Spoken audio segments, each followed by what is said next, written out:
Hi, I'm Bob Hasegawa, your state senator for the 11th Legislative District with a session wrap-up video. We've just finished up the 65th legislature of the state of Washington.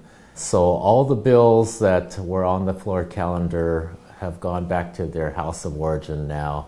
And the next legislative session will be starting with a whole new batch of bills.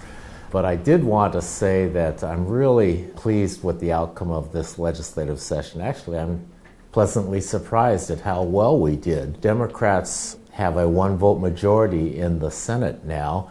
So with the two-vote majority in the House, we were able to actually accomplish something rather than the two chambers fighting each other for a full session. So we're out of here on time and under budget. You can tell we're out on time because we beat the cherry blossoms outside. Oftentimes I see the cherry blossoms out my office window here, but we beat them this year. So this year, actually, I'm pleased to show you my little award I got from my Senate Democratic Caucus, SDC All-Star Award as a social justice warrior. That was kind of the theme for this legislative session. You know, we did a lot of good stuff. We just passed the budget. And in that budget, we're fully funding McCleary and finally, I hope, get out from under the state Supreme Court's McCleary contempt order. We also, in that budget, though, what I'm very pleased about is that we had a budget proviso to come up with a business plan to keep moving forward on creating our publicly owned state bank. And I've talked about that a lot of times. If you have questions about this concept, though, please do feel free to give me a call. But during the interim, between now and the next legislative session, that's going to be my number one priority, is to be working on putting together a comprehensive package business plan so that the legislators know exactly what they're looking at, what we're trying to create, and hopefully we can establish one next legislative session. We did a lot of other good stuff this legislative session. We passed a property tax relief. You know, last year, in order to fund McCleary, the Republicans still controlled the Senate at that point, so there was a conflict between the Republican-controlled Senate and the Democratic-controlled House. So in order to resolve that conflict was to increase everybody's property taxes.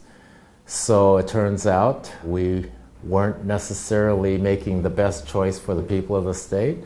So this year we were able to give property tax relief and still be able to come up with the additional $1 billion to fully fund the McCleary settlement. So I'm very pleased about that.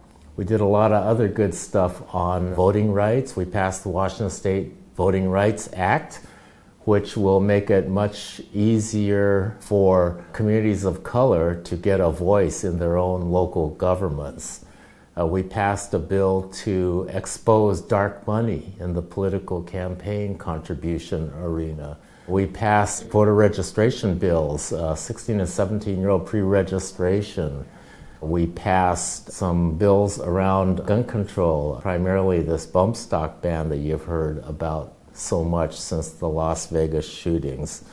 We passed a Net Neutrality Act, which is an issue that I've been fighting to protect and restore for years, even before I came into the legislature, for a couple of decades now, fighting for net neutrality. So Washington State now is the first state in the country that actually has a Net Neutrality Act to protect net neutrality in our state, because the federal FCC is regressing, shall we say, on that issue.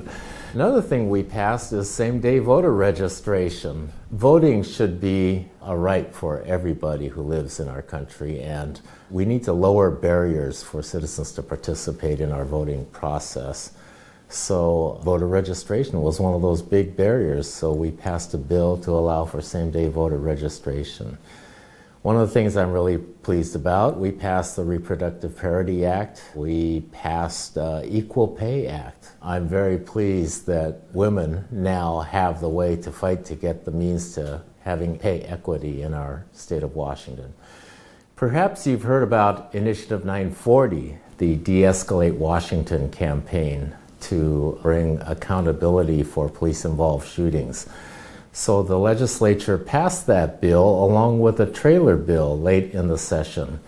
And the trailer bill actually is even better than the initiative, which was very good in and of itself. But what was amazing about the trailer bill is that it's going to implement Initiative 940, not just form, but also in the way that it was put together. This brought community together with law enforcement who had the difficult conversations about race and disparate treatment in law enforcement. And finally, the two sides are opening up and talking together. And the result was House Bill 3003, which implements all of the agreed to changes to 940. That's hopefully going to bring our communities not just together, but make them safer in the process. That was an amazing feat and probably one of the most important things that we did this legislative session. So, at any rate, I hope to have a productive interim as your state senator representing you not just in the legislature here and looking for where you think issues are important that I need to be addressing, but also fighting for those issues at the national level, because during the interim, a lot of the state legislators from around the country start getting together to talk about different ideas and have different forums. And I will be promoting our district's interests nationally on a lot of different issues. So I look forward to the interim work and coming back and visiting with you as we kick up the 2019 legislative session. But until then, I'm Bob Hasegawa, your state senator from the 11th Legislative District. Do get in touch if you want to talk. Bye.